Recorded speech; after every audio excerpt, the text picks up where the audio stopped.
Good morning বন্ধুরা, তোমরা সবাই কেমন আছো? আশা করি ভালোই আছো, আর আমরাও ভালো আছি। শিখা হাউস লাইফে তোমাদের সবাইকে ওয়েলকাম। তো আজকের ওয়েদারটা মানে এত ঠান্ডা, মানে আমি ভেবেছিলাম কি মনে হয় জানুয়ারি মাসটা মনে হয় মানে আগের বার যেরকম ঠান্ডা পড়েছিল এবার মনে হয় ওরকম ঠান্ডা পড়বে না। তো দেখলাম না, শেষের দিকে তো মারাত্মক পরিস্থিতি। তোমাদের ওয়েদারটা আমি দেখাচ্ছি, দাঁড়াও। কুয়াশা, মনে হয় বৃষ্টির মতো টপ টপ করে পড়ছে, মানে এত ঠান্ডা। এখন বাজে প্রায় 9টা বাজতে 10 মিনিট বাকি। আমি উঠেছি অনেকক্ষণ, 8:30টায় উঠেছি, মুখ টুক ধুলাম, দিয়ে ফ্রেশ হলাম, হয়ে এখন আমি দেখো কতগুলো পরেছি, সোয়েটার, চাদর, মোজাও পরেছি পায়ে, মানে এত ঠান্ডা না, পাচ্ছি না। আর হালকা হালকা ঠান্ডাও লেগেছে আমার। মানে কীরকম বলো তো, সর্দি লেগেছে, সর্দিটা ঠিকমতো বেরো হচ্ছে না।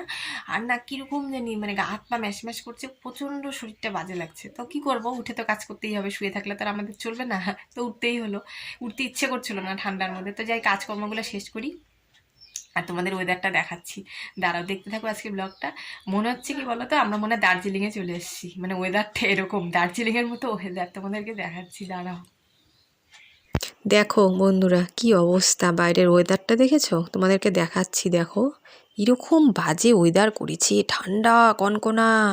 সকালবেলা তো মানে পাশের বাড়ি দেখা যাচ্ছিল না, এত কুয়াশা ছিল, মানে এত ঠান্ডা, মানে 2-3 দিন থেকে মানে থাকা যাচ্ছে না, ঘরে পর্যন্ত ঠান্ডায় কাঁপছি, এত ঠান্ডা পড়েছে। আমি ভেবেছিলাম কি আগের বার মনে হয় ঠান্ডা পড়েছিল যেরকম, এরকম মনে হয় এবার পড়বে না। ওরে বাবা, দেখো নিচটাতেও মানে দেখা যাচ্ছে না হয়তো ভালো মতো, নিচটাতে এত কুয়াশা পড়েছে, মনে হচ্ছে বৃষ্টি হয়েছে। আর বাইরের ওয়েদারটা দেখবে, দেখে মনে হচ্ছে কি বলো তো, আমরা দার্জিলিং চলে এসেছি। দার্জিলিংয়ে সেম ওয়েদার। দার্জিলিং আমরা অনেক দিন আগে একবার ঘুরতে গেছিলাম, অনেক বছর আগে, তখন এরকম সেম ওয়েদার, মানে সারাদিন এরকম কুয়াশা। দেখো কীরকম কুয়াশা, দেখেছো? এখন তো তাও কমে গেছে অনেকটা। সকালবেলা তো এইগুলো কিচ্ছু দেখা যাচ্ছিল না, মনে হচ্ছে আমরা দার্জিলিংয়ে এসেছি, দার্জিলিংয়ের ওয়েদারে আমরা মানে আছি আর কি, এরকম মনে হচ্ছে। মানে ওয়েদারটা দেখে দেখো কীরকম না, তাই মনে হচ্ছে দার্জিলিংয়ে কিন্তু এরকমই থাকে। যারা যারা গেছো তারা তারা নিশ্চয়ই জানো যে এরকম কুয়াশা থাকে, মেঘলা ওয়েদার, এরকম ঠান্ডা, রোদ তো থাকেই না। আমরাও গিয়েছিলাম অনেক বছর আগের কথা, তখন এরকম ওয়েদারটা ছিল। আমার আজকে তাই সেই কথাটা মনে পড়ে গেল।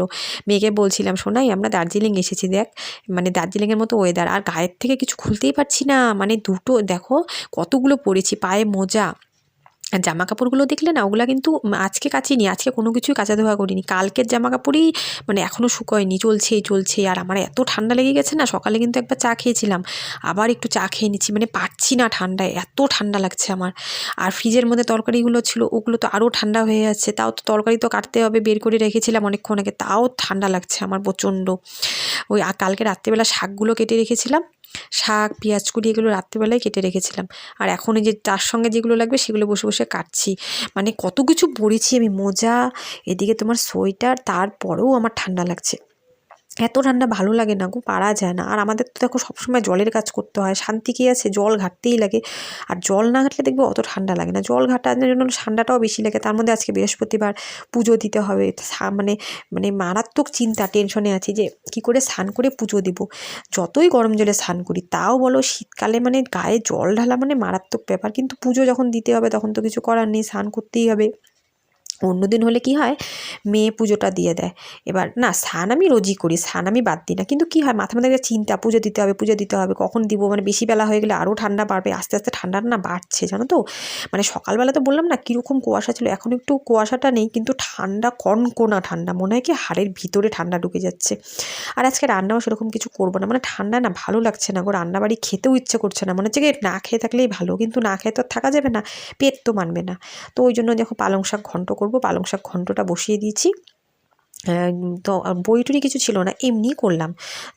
আর এটা একবেলার মতোই করব, কারণ রাত্রেবেলা অন্য কিছু খাওয়ার প্ল্যান আছে। রাত্রেবেলা ভাত খাবো না, অন্য কিছু একটা খাওয়ার প্ল্যান আছে, সেটার জন্য একবেলারই রান্না করছি আজকে।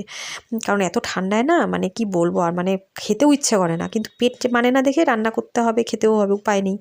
কিন্তু না, মনে হচ্ছিলো কি যদি কেউ রান্না করে দিত, বা যদি কোথাও খেতে পারতাম, যদি একটু বসে থাকতে পারতাম, জল ঘাটতে হতো না, কিন্তু সেটা তো আর আমাদের কপালে নেই।